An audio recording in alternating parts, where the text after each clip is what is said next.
आणि बुलेटिनच्या सुरुवातीलाच महत्त्वाची आणि मोठी बातमी पुण्यात नाही, पुणे शहरासह जिल्ह्यात जोरदार पाऊस कोसळतोय।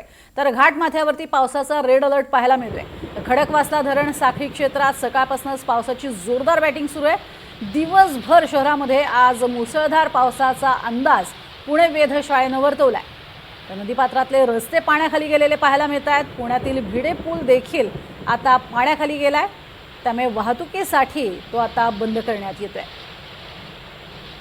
अधिक माहिती या संदर्भात घेणार आहोत। अजिंक्य धायगुडे आमचे प्रतिनिधी आपल्या सोबत आहेत। अजिंक्य, जोरदार पाऊस आहे पुण्यात, काय सध्याची स्थिती? प्रज्ञा, सध्या जर आपण परिस्थिती पाहिली तर शहरामध्ये पावसाने काही प्रमाणात उसंत घेतलेली आहे। मात्र सध्या पुण्याचा घाटमाथा आणि धरण साखळी परिसरात अद्याप देखील मुसळधार पाऊस बरसतोय आणि त्यामुळे खडकवासला धरण साखळीत पाण्याचा येवा जो आहे तो मोठ्या प्रमाणात आहे।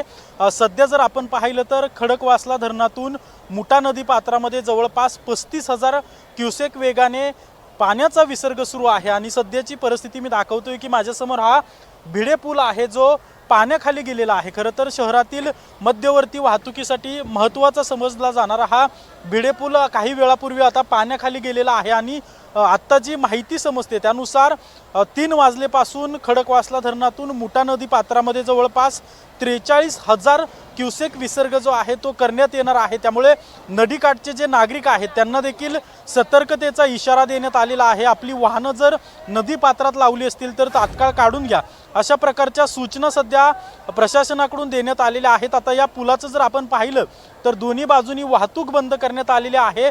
दोन्ही बाजूला अग्निशमन दलाचे जवान असतील किंवा पोलीस असतील हे देखील तैनात करण्यात आलेलं आहे। कुठलाही अनुचित प्रकार घडू नये यासाठी प्रशासनाकडून काळजी घेतली जाते आणि नागरिकांना देखील आवाहन केलं जातं की कोणत्याही परिस्थितीत नदी पात्रात आपण उतरू नये। दुसऱ्या बाजूला पुणे शहरात मोठ्या प्रमाणात मुठा नदी पात्रामध्ये विसर्ग सुरू झाल्यानंतर एकता नगर असेल किंवा निंबज नगर असेल या भागात नदीपात्राचं पाणी शिरतं आणि हे पुराचं पाणी जे आहे ते यामुळे मोठ्या प्रमाणात नागरिकांचे नुकसान होत असतं। आता आपल्याला सध्या पुण्याच्या महापौर मंजुषा नागपूर यांच्याकडून माहिती देण्यात आलेली आहे की त्या ठिकाणी देखील पुणे महापालिकेच्या अग्निशमन दलाच्या टीम्स ज्या आहेत त्या तैनात करण्यात आलेल्या आहे आणि नागरिकांना जर शक्य असलं जर गरज लागली तर त्या सुरक्षित ठिकाणी देखील हलवलं जाईल। मात्र सध्या तरी पुण्यात पावसाने उसंत घेतल्याचं पाहायला मिळते। मात्र धरण साखळी परिसर आणि घाटमाथ्यावर जोरदार सध्या पाऊस सुरू आहे। आज हवामान विभागाने पुणे शहराला ऑरेंज अलर्ट दिलेला आहे तर घाटमाथ्याला रेड अलर्ट आहे। त्यामुळे असाच मुसळधार पाऊस पुढील काही तास बरसत राहील असा देखील अंदाज हवामान विभागाने दिल्यामुळे आता पुणेकरांची सध्या चिंता वाढलेली आहे की कारण की दर 1 तासाला मोठ्या प्रमाणात खडकवासला धरण साखळीतून मुठा नदी पात्रात विसर्ग वाढवण्यात येतोय।